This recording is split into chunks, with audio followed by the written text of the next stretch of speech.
আসসালামু আলাইকুম। প্রতিদিন বৃষ্টি,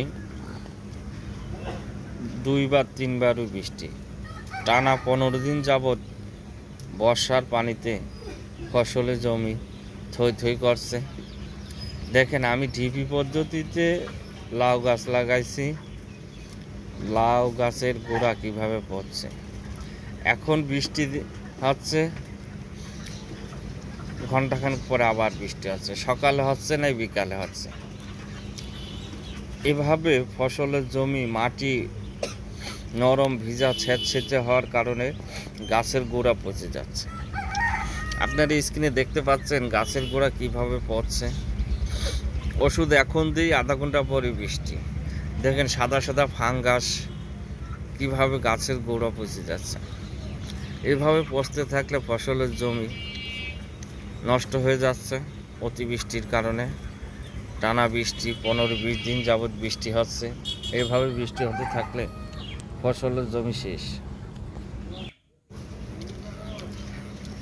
পরিশেষে অনেক ওষুধই দিছি, কোনো ওষুধই কাজ হয় না। অবশেষে 2 থেকে 3টি ওষুধে খুব ভালো কাজ হয়েছে। ওষুধগুলো হচ্ছে বায়ার কোম্পানির নাটিভো, 10 গ্রামের পাতা 16 লিটার পানিতে দেবেন। এর সাথে আমি যুক্ত করছি অ্যামকো কোম্পানির ব্যানার। এই ব্যানারে ডাইকোনোফেনাজল প্লাস প্রপিকোনাজল 16 লিটার পানিতে 8 মিলি ওষুধ দিয়ে ভালোভাবে গোড়া এবং গাছ ভিজিয়ে দিছি। এতে আশা করি একটু ভালো ফলাফল পাওয়া যাচ্ছে। কি হবে ওষুধ দিয়ে? এখন ওষুধ দিলাম, একটু পরেই